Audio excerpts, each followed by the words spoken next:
మాతృదేవోభవ పితృదేవోభవ.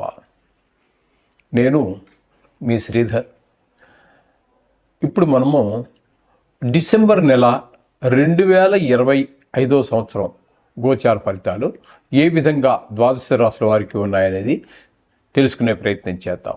కుంభరాశి వారికి డిసెంబర్ నెల 2025 సంవత్సరం గోచార ఫలితాలు ఏ విధంగా ఉంటాయో తెలుసుకునే ప్రయత్నం చేద్దాము. కుంభరాశి వారికి జన్మంలోనే రాహుగ్రహ సంచారం, తద్వారా విషక్రిముల వలన ఇబ్బందులు అంటే బల్లి, తేలు, చెర్రి, బొద్దింక, దోమలు ఇట్లాంటి వల్ల కొన్ని ఇబ్బందులు ఉంటాయి. అదే కాకుండా దాన్ని దుష్ట ఆలోచన, దుష్ట ప్రవర్తన వైపు బాగా లాగేటటువంటి మనల్ని ఆకర్షించేటటువంటి ప్రయత్నం ఎక్కువ జరుగుతూ ఉంటుంది. దాన్ని మీరు ప్రయత్నపూర్వకంగా అంటే మనోనిగ్రహమే కాకుండా దైవారాధన ద్వారా కూడా దీన్ని మీరు అధీనంలోకి తెచ్చుకోవాల్సి ఉంటుంది. ఇక ద్వితీయంలో శనిగ్రహ సంచారం జరుగుతోంది. ద్వితీయంలో శనిగ్రహ సంచారం అంటే ఏళ్ళనాటి శని ఉన్నట్టే. ద్వితీయం అనేది రెండో స్థానం కాబట్టి, ద్వితీయం అంటే రెండో స్థానం కాబట్టి ఇక్కడ మీకు ధనానికి లోటు వచ్చేటటువంటి అవకాశం ఉంటుంది. ఆయన ద్వారా వాక్కులో కూడా కొంచెం తేడా ఉంటుంది. సరిగా కొంచెం కోపంగా మాట్లాడడం, అవతలను అపార్థం చేసుకోవటం ఇట్లాంటివి. అట్లాగే కాకుండా కుటుంబంలో కూడా ఆహ్లాదకరమైనటువంటి పరిస్థితి ఉండదు. ఇది ఏలినాటి శని ప్రభావం చాలా ఎక్కువగా ఉన్నది. కాబట్టి మీరు ఇది ఇక్కడ 2.5 సంవత్సరాలు ఉంటుంది. ఈ శనీశ్వరుడు కొంతకాలం గడిచింది. మిగతా కాలం అంతా కూడా ఇంకా చాలా కాలం కింద అయితే ఇప్పుడు మనము డిసెంబర్ ఫలితాలే చెప్పుకుంటున్నాం కాబట్టి నెల గురించి చెప్తున్నాము. కానీ చాలా కాలం ఉంటుంది. మీరు ఖచ్చితంగా దీనికి ఏదైనా రెమెడీ చేసుకోవటం మంచిది.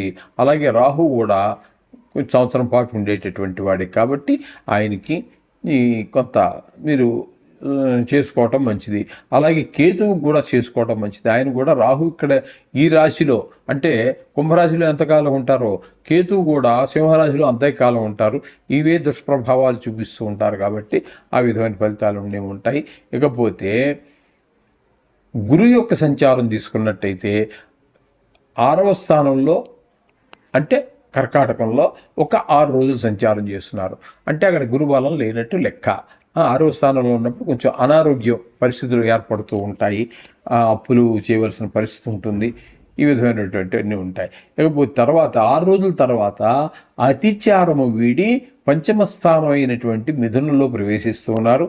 అక్కడ మిగతా రోజులన్నీ కూడా అంటే 25 రోజుల పాటు అక్కడే ఆయన సంచారం చేస్తున్నారు. 5వ స్థానం కాబట్టి ఇక్కడ ముఖ్యంగా సంతానం మీద చాలా మంచి ప్రభావం ఉంటుంది. చదువులో మీరు అనుకున్నంతగానో మీ పిల్లలు చదవగలుగుతారు. అలాగే కొన్ని సందర్భాలలో మీరు ఊహించిన దానికన్నా కూడా ఎక్కువ బుద్ధి బలాన్ని చూపించగలుగుతారు. అలాగే మీకు ఎక్కువ మార్కులు అవి తెచ్చుకొని మిమ్మల్ని వాళ్ళ గురించి సంతోషపడేటటువంటి పిల్లల గురించి తల్లిదండ్రులు సంతోషపడేటువంటి పరిస్థితికి వాళ్ళు తీసుకురావడానికి ఈ గురువు యొక్క పంచమ స్థాన ప్రభావం ఆ విధంగా ఉంటుంది. ఇకపోతే 7వ స్థానంలో కేతుగ్రహ సంచారం. ఇది భార్యాభర్తల మధ్యన, జాయింట్ వ్యాపారస్తుల మధ్యన చిన్నపాటి పొరపచ్చాలు వచ్చేటటువంటి అవకాశం గోచరిస్తూ ఉన్నది. కాబట్టి కొంచెం మాట్లాడేటప్పుడు జాగ్రత్తగా ఆలోచించి నిదానంగా వెంటనే సమాధానం ఒక నిమిషం తీసుకుని టైం తీసుకుని ఆలోచించుకుని మాట్లాడుతూ ఉంటే కొంతవరకు మనం దీన్ని తగ్గించుకునే ప్రయత్నం చేయవచ్చు. ఇకపోతే బుధుని యొక్క సంచారం తీసుకున్నట్టయితే 9, 10, 11 స్థానాల్లో ఆయన ఒక సంచారం చేస్తూ ఉన్నారు. 9, 10, 11 స్థానాల్లో అన్నప్పుడు 9వ స్థానంలో ఒక 6 రోజుల పాటు సంచారం చేస్తున్నారు తులలో. ఆ 6 రోజులు మాత్రం మీకు అనుకూలమైనటువంటి ఫలితాలు రావు. తర్వాత 10వ స్థానంలో బుధుని యొక్క సంచారం 24 రోజులు జరుగుతుంది. వృత్తిపరమైనటువంటి అభివృద్ధి స్పష్టంగా గోచరిస్తుంది. ఆదాయం పెరుగుతుంది. అలాగే ఏకాదశి స్థానంలో సంచరించే ఒక్కరోజు కూడా ఆహ్లాదకరంగా కొంచెం డబ్బులు ఆదాయం వచ్చే విధంగా అన్నీ జరిగే అవకాశం ఉంది. అంటే 31 రోజులకు గాను 25 రోజులు మీకు బుధుడు అనుకూలంగా ఫలితాలు ఇస్తూ ఉన్నారు. ఇక రవి యొక్క సంచారం తీసుకున్నట్టయితే 10వ స్థానంలో ఒక 16 రోజులు, ఏకాదశ స్థానంలో ఒక 15 రోజులు సంచారం చేస్తున్నారు. ఇక్కడ దశమ స్థానంలో 16 రోజులు వృత్తిపరమైనటువంటి అభివృద్ధి స్పష్టంగా గోచరిస్తూ ఉంటే, ఏకాదశి స్థానంలో లాభాలు వద్దన్న లాభమే. ఆ విధంగా ధనానికి ఏమాత్రమూ ఇబ్బంది లేకుండా ఉండేలాగా మీ కుటుంబ సభ్యులందరూ కూడా మిమ్మల్ని ప్రోత్సహించేటట్టుగాను, ఏదైనా వ్యవహారం చేసే దానిలో నైపుణ్యం స్పష్టంగా గోచరిస్తుంది. అంటే నెలకి నెల పూర్తిగా మీకు రవి సూర్య భగవానుడు అనుకూలమైన ఫలితాలే ఇస్తూ ఉన్నారు. ఇక కుజుని యొక్క సంచారం కనుక మనం తీసుకున్నట్టయితే, ఇక్కడ ఈ దశమ స్థానంలో ఒక 7 రోజులు, ఏకాదశ స్థానంలో 24 రోజులు. ఈ దశమ స్థానంలో ఉన్న రోజుల్లో వృత్తిపరమైన ఇబ్బందులు కొన్ని కలిగిస్తాడు ఆయన. కానీ ఏకాదశ స్థానంలో సంచరించేటటువంటి 24 రోజుల్లో ఆయన కూడా మీకు ధనానికి లోటు లేకుండా ధనాదాయం పెరిగేటట్టుగా, ఇవన్నీ చక్కటి వ్యవహార నైపుణ్యం, ఇవన్నీ కూడా సూర్యుడితో సమానంగా పోటీపడి ఇస్తూ ఉన్నారు కుజ భగవానుడు. ఇక శుక్ర భగవాను యొక్క సంచారం తీసుకున్నట్టయితే మనకి ఇక్కడ 10-11 స్థానాలలో, అంటే దశమ ఏకాదశ స్థానాలలో సంచారం చేస్తున్నారు.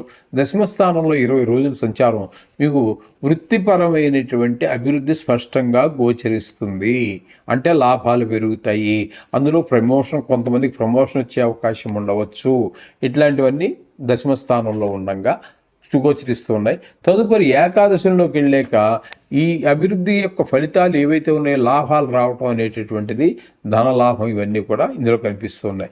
అంటే శుక్ర భగవానుడు నెలకి నెల మీకు అనుకూలమైన ఫలితాలు ఉండటం ద్వారా, ఇందులో లాభస్థానం ఉండటం, వృత్తికి సంబంధించినటువంటి స్థానము ఉండటం కారణంగా, ముఖ్యంగా వీరు సినిమా రంగంలో వారు, షేర్ మార్కెట్లో పెట్టుబడి పెట్టేవారు, టీవీ రంగంలో ఉండేవారు, కళారంగాలన్నింటిలో ఎందులోనన్నా సరే వాళ్ళు జీవితం గడిపేటటువంటి వారు అందరికీ కూడా శుక్ర భగవానుడు పూర్తి సహాయ సహకారాలు అందిస్తూ ఉన్నారు. ఈ విధమైన ఫలితాలన్నీ కూడా మనం ఈ కుంభరాశి వారికి చెప్పుకోవాల్సి ఉంటుంది. కాబట్టి మొత్తంగా మనం చెప్పుకోవాలి అన్నట్టయితే, కుంభరాశికి గురుబలం 25 రోజులు, బుధ బలం కూడా 25 రోజుల పాటు మనకి బాగుంది. రవి పూర్తిగా అనుకూలుడు, కుజుడు 24 రోజులు అనుకూలుడు, శుక్రుడు పూర్తిగా అనుకూలుడు.